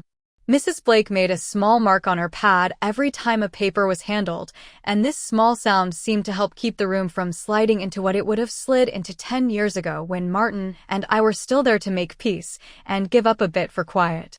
After the post came capacity. I put Dr. Reed's letter on the stand. It said in plain terms that in his clinical opinion I had full capacity to manage my affairs and that any notes to the contrary were to be considered unsupported unless more data emerged. Alina opened her mouth to talk about forgetfulness and her difficulty watching me lose track, and I lifted a hand and said, "As of this date, the GP says I am able, and that will be the end of this line of conversation." Daniel lay his palms flat on the table and looked at the wood grain. I could hear Ruth breathing. She has a way of blowing out air when she is glad someone else did the thing she would have done if no one else had. Then land registry. Mr. Patel had given me a print of the restriction entry with my title number and the wording that nothing could be registered without a conveyancer's certificate confirming my identity in person, plus a copy of his letter to the estate agent. I handed these to Daniel rather than Alina and said, "Please read this to yourself," and he did, and his shoulders dropped in a way I had not seen since he was a teenager trying to pretend he had not broken the shed window with a tennis ball. He said, "So the sale can't happen," and I said, "The sale can't happen behind my back," and he nodded slowly in the way a person nods when they understand both halves of the sentence. Finally, the video. I placed the tablet stand on the table and pressed play on the clip that showed Daniel lifting the wool folder and sliding it under a newspaper in the hall, and the camera catching his sleeve and the edge of the binder, and Alina moving across the lens while saying something about milk, and there was a small intake of breath from the neighbor with the pie dish who had pretended to return it and now clutched it like a shield. When the clip finished, I did not ask a question. I turned to Daniel and said, "Why?" And he said, "Because Alina asked me to check whether the will left anything to charities that could confuse the house sale, and because I did not want you to say no before we had sorted the paperwork, and I said, you could have asked." And he said, "You would have said no," and I said, "It was mine to say," and he nodded and looked young for a full second before the lines of 42 returned to his face. "Mrs. Blake cleared her throat and said, "If anyone has a statement they want formally recorded, now is the time," and the room shifted on its chairs because the weight of that suggestion is heavy. Alina broke first. She stood and put both palms on the table, which is a thing you see on television when people try to look firm, and she said she had done what she had done to protect us all from the risk of fraud and from the council taking the house. And she said she had read articles that said older people are often targeted, and that she had feared I would be embarrassed to admit if I had made mistakes, and that she wanted to spare me that, and she looked around the table for nods and found fewer than she had expected. I said, "Did you also want to spare me the step of deciding what to do with my own money?" And she did not answer, which was an answer. It would have been enough to end there with Daniel's apology and Alina's attempt to coat her steps with good intentions and the notary's notes, but I had one more thing to put on the table because it mattered for what would happen next. I took from my folder a printout of an email that Alina had sent to the high street firm asking whether a care home top-up sponsorship could be set up by a daughter-in-law without the resident's signature on the basis of the family's shared commitment, and whether such a sponsorship could then be used to justify moving assets quickly to avoid costs, and I slid it under her palm and said, "Will you explain this to the room?" Her face went still. She said it was a draft, and that she had not meant to send it, and that she had only been asking for information. I turned to Mrs. Blake and asked her to note the date and time of the email, and the date and time of the moved appointment, and she did. I then placed on the stand a letter from the council, which Mr. Patel had obtained with a speed that made me grateful, stating in simple terms that any top-up agreement signed by a relative would be binding on that relative, and that the council did not require nor accept top-ups signed by third parties on behalf of a resident without the resident's consent. I turned the letter so Alina could read the line that said, "The sponsor will remain liable until ending the agreement in writing and settling any arrears," and I said, "So you wish to be kind in a way that put you on a hook you did not expect to feel until it pulled," and Mr. Godfrey made a small sound that could have been a cough and could have been a laugh, and the neighbor with the pie dish held the dish closer to her chest. I could see Daniel's face moving through thought and fear, and something that looked like relief once he understood the shape of the trap they had built for me and accidentally for themselves. He said, "Alina, did you plan to sign us up to pay a top-up?" And she said, "It would never have come to that if your mother had cooperated." And Ruth said, "You planned to push her into care and fund it with her own money and then say it was generosity." And Alina told her to mind her own business, and Mrs. Blake put her pen down in a very quiet, deliberate way that reminded us all to bring the words back to the table. Daniel then turned to me and said, "Mom, I am sorry I took the folder, and I am sorry I have let this get this far, and I am sorry I believed it was kindness to take things from you without asking." And the sentence came out one piece at a time because he had not spoken this way for years. And I said, "I hear you, and I do not know yet what I can forgive, and I will decide after I have seen what you do, not what you say." He nodded. He looked at Alina. He did not look like a man searching for a script. He looked like a man who had run out of scripts and would need to speak from where he stood. I asked Mrs. Blake to read out my revocation of any power of attorney filed in my name and to stamp it witnessed, and she did. I asked her to witness my signature on a letter to the bank confirming that no third party had my consent to discuss my accounts, and she did. I then slid a short, simple document down the table and asked Daniel to sign it. It said that he acknowledged my exclusive ownership of the house and my right to reside in it as long as I wished, and that he would not assist any person in any attempt to sell, pledge, or otherwise dispose of it without my written permission, witnessed by a solicitor and a notary. He read it slowly and signed. Alina did not hide her anger. She said, "I see what you have made him do," and I said, "He has made his own hand move," and Mr. Godfrey nodded slightly, which in his world is a full clap and standing ovation. After that I stood and said one more thing I had decided to say because it would spare small arguments later. I said, there will be no more keys in circulation. I have changed the locks. If you wish to visit, you will call first. If I invite you, I will open the door. If I do not, you will not come in. These are the conditions for us to have any kind of family at all. Daniel said, understood. Alina said, this is your mother shutting you out, and I said, this is me opening a door that has a lock that works. She did not reply. She was looking at the email again, and at the council letter, and at the neat notes the notary had made, and I saw in her face the moment a plan meets a wall that cannot be scolded into moving. When the notary had finished and had packed her stamp and wished us a good evening, and the neighbors had left with their pie dish and a murmured, good on you, love, that was not loud but carried, and Ruth had put the profiteroles in my fridge because sweetness should not go to waste even on days like this, Daniel lingered in the hall. He asked if he could fix the smoke alarm battery now. I told him yes, and watched him fetch the small ladder from the understairs cupboard in the way he used to when he was 20 and still came to us for Sunday roasts with washing in a bag. He changed the battery without trying to fix anything else, which was the first right-sized act he had managed in months. At the door he said, Mum, I will end the valuation calls, and I will speak to the firm on the high street myself. And I said, you will send me the emails you send them, copied to Mr. Patel, and he said, yes, and he stepped out into the evening with his shoulders less square and his head lower than pride likes, which is often the posture of a man trying. 2 days later, a letter came from the estate agent confirming the cancellation of all appointments associated with my address and attaching a note that said they had alerted their professional body to concerns about third-party instructions. Mr. Patel forwarded me a short email from the regulator acknowledging receipt of a complaint about the high street firm. Tasha messaged that the fraud team had referred the ATM matter to the police with copies of the stills and a short summary. The police officer who had given me the first reference number called and asked if I wanted to give a statement naming the person in the hairdresser receipt.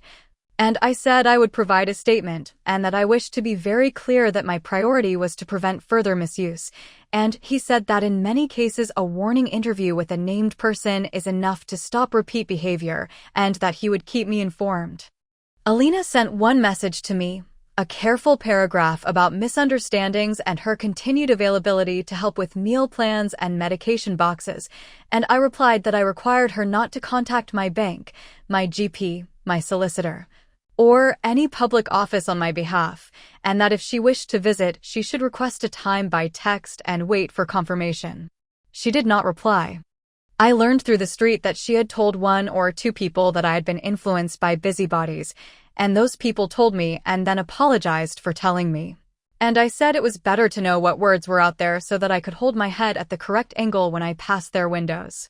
Words do not bruise if you choose to walk past them. Over the next month, I did the small work of putting my life into an order that fit. I changed where I kept my passport. I set up a shredder and used it.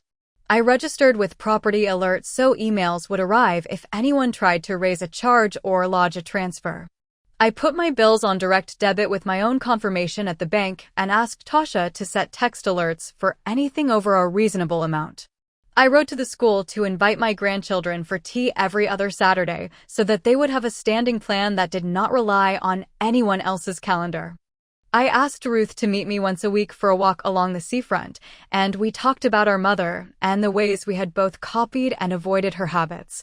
And sometimes we said nothing and just watched the small groups of teenagers learning to be a crowd without losing themselves. I also went back to the library as more than a borrower. I asked the manager if I could volunteer 2 afternoons a week to help people with online forms because I had learned in a hard way how easily a drop-down menu can alter a life. And she said they had been trying to start a drop-in session for exactly that and handed me a short training booklet on safeguarding and privacy, which I read twice. The first Wednesday 2 people came, then 5 the next week, and by the end of the month we had a regular table of faces, each with a water bill or a housing account or a benefits application and a worried crease above one eye that smoothed a little when the submit button had been pressed with the right boxes actually ticked.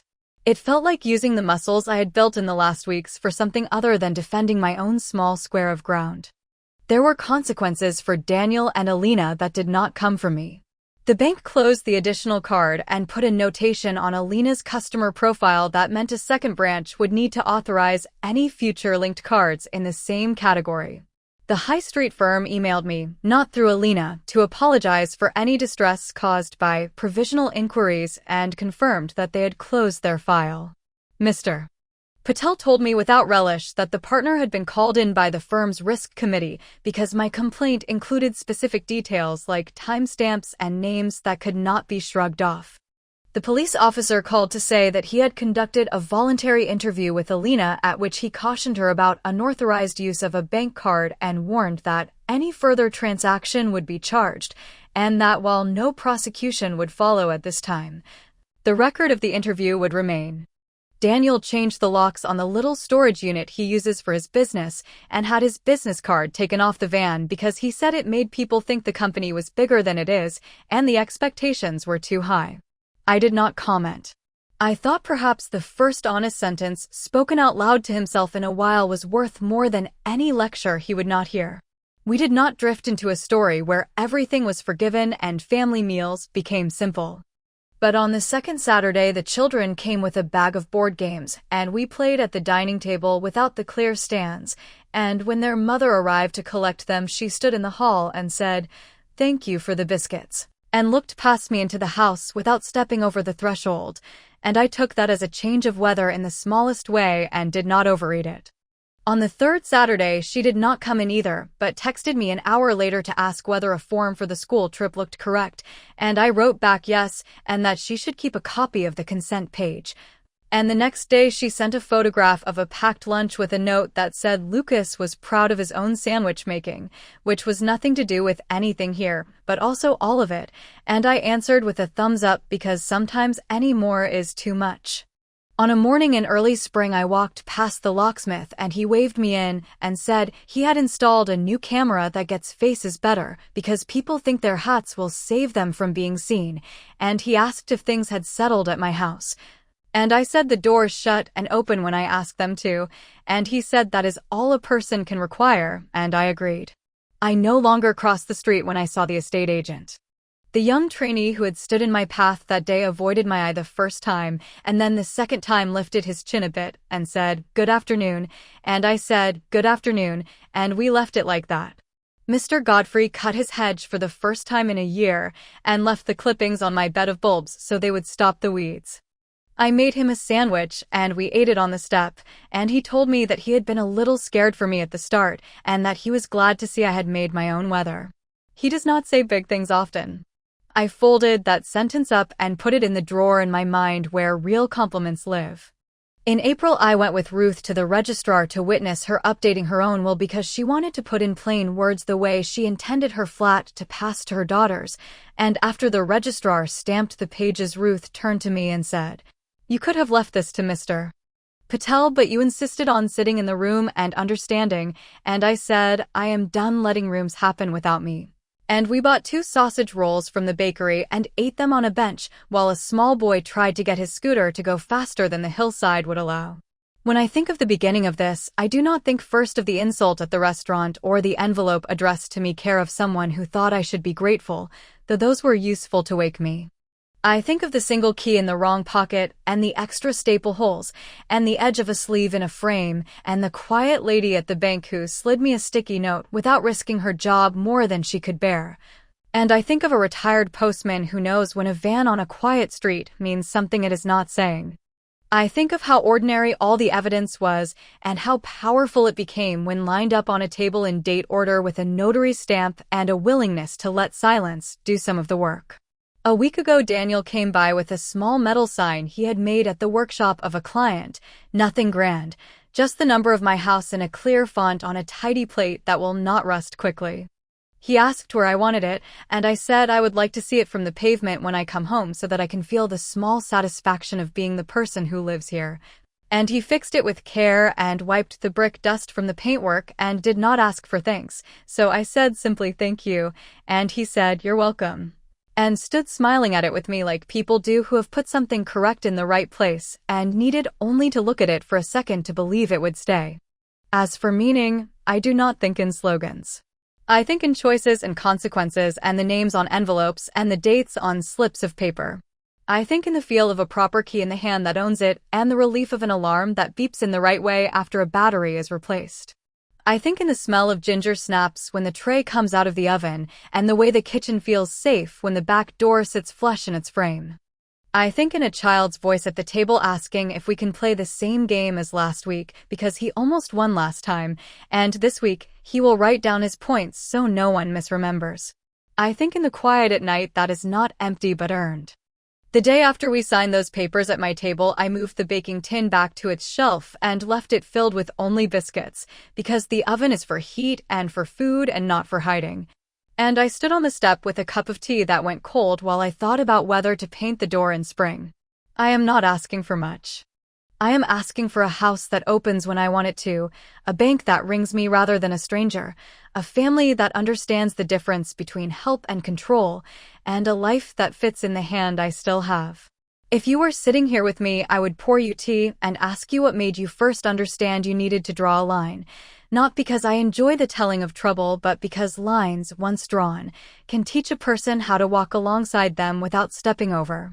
And I would ask you one more small question I have been asking myself since the day a woman in a scarf called my name at my own door.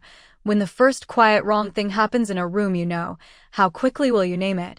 And who will you call to stand beside you while you do?